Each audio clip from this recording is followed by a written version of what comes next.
Ricci. How you doing, you right? I'm good. We've got the ZF here today that you've brought along for us. This is your customized version. Yes. I see. Somewhat. I like it. So we're going to talk about the ZF today. We've got a little bit of time with you, and you're going to tell us all about Nikon's new retro full-frame camera.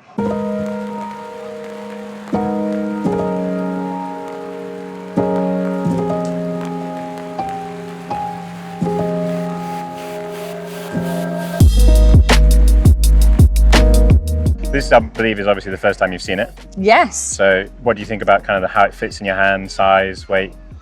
So I used the ZFC. I had it for about 6 months. I did a 6 months with the ZFC review, and this obviously feels a lot more solid. Yeah. It is heavier, so there's that to bear in mind. As a Z6 user, I'm usually used to a bigger grip and a slightly lighter body, but it's very sturdy. It does feel like a well-built camera, doesn't it? It does, 100%. A bit more heavy, or it has a lot more heft to it than a ZFC would. Yeah. Which in some cases might be a good thing, and in some cases it might be a bad thing, because you might just want a small, lightweight camera. But this definitely feels like it's heavier than the ZFC is. But obviously it has a lot more on the inside. So full frame as opposed to DX crop. Yeah. In-body stabilization. You also then have whole new processors. Yeah. Materials are different as well. So we have brass dials, we have magnesium alloy body. It's just an all-round kind of upgrade over what ZFC was, really. And I think it is reassuringly hefty, if you know what I mean. So it does have... Feels well built. Yeah, exactly. It has some weather sealing in there. We've got the metal top plate as well, which is really, really nice. And obviously it's in the all black finish, which we like.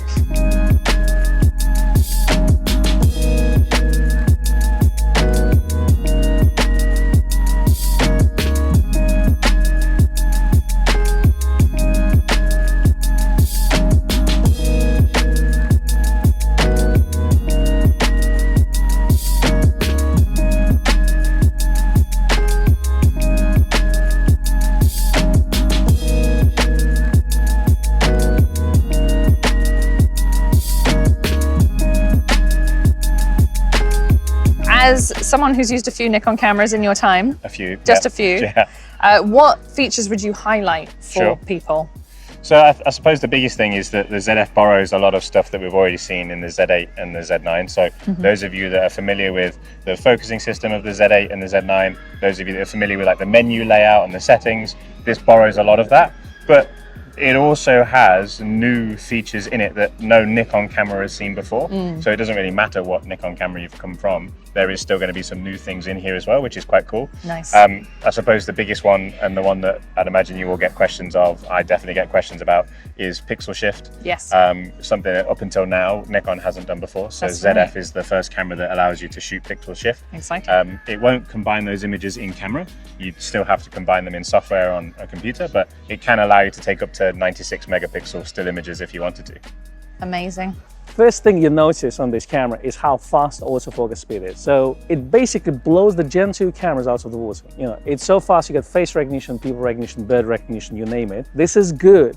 One thing that if you do traditional street photography, the way I do it, I have a manual focus lens, and I just set my diaphragm, let's say, to f8, f11, and depth field cover things, you know, and set certain distance, everything is sharp.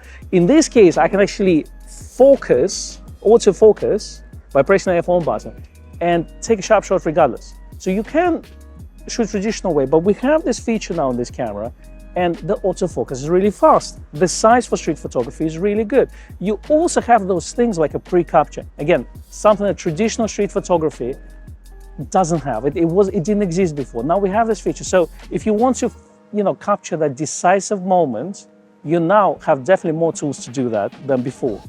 Ricci, got a couple of important questions. First of all, does it come with a Sandpaper included in a box?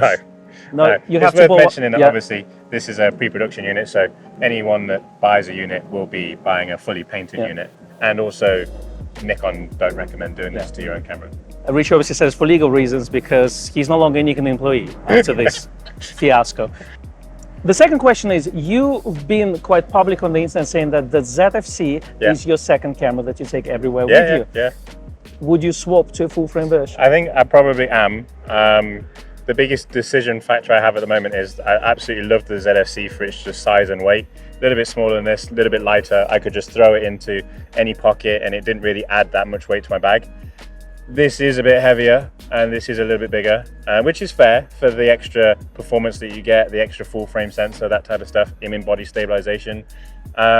It's just whether or not that becomes a little bit too heavy when I want to take a small light camera. So I think so. It will become kind of probably my most used camera, but we'll see. We'll wait and see. And what do you think is essential lens to be had with the Nikon Zf? For me, it's the 28 2.8. I've always talked about, and I've been quite open about the fact that I really like the look of a 28mm focal length versus a 35. But I think that if anything, that's just a personal preference of discovering about your photography and what lenses work for you. I definitely approve this message. Okay, obviously this is a pre-production model, so we're not really using the shots from today, but just for the little bit that you've had it, what do you think? I am buying one, it's as simple as that. I think if you like the classic design, you like all your knobs and dials, then this is the best retro camera from Nikon so far. It's, in my opinion, it's better than ZF. It's miles better than ZF, and I know that's a controversial thing to Fighting say, words. but if you're a full frame user, you won't consider the DX camera. It's just as simple as that, and it's a very personal choice, but this is going to be my street photography setup. I'm going to upgrade from my Z6. I'll get much faster autofocus. I'll get better video functionality, so it's going to become my video camera. And you know what? What? I can now film myself. You'll never think of this. Like, this is not a selfie mode. This is actually great if you do in video, you know. And it's not the camera that I would think I would use for video, but I think it's great. I'm personally very happy with it. It just feels nice in the hand. It's the experience. It's tactile feedback that you get. It's the autofocus performance. You can't put a bunch of old lenses on it. You know, not just Nikon, you can put Leica lens. So there's a bunch of nice manual focus wide-lens lenses available for you. So you can use it as a classic camera. You can use all the modern features with this camera. It does it all. But obviously, if you are a modern design shooter, it's not going to be a camera for you. But it's totally fine because there are more choices from Nikon to cover that area for you. I love the retro design. I think it's a very well built camera. I would want more resolution. However, the pixel shift functionality really interests me. So when we have a production model, I think we'll put it through some tests and maybe I will be convinced. Are you convinced? Let us know in the comments below. Thank you very much for watching. If you like this video, please give us a like and a subscribe. And if you'd like to see more videos with Ricci in them, add that to the comments too. Exactly. Click that super thanks button so we can pay Ricci to come over with all the unannounced goodies. Amy?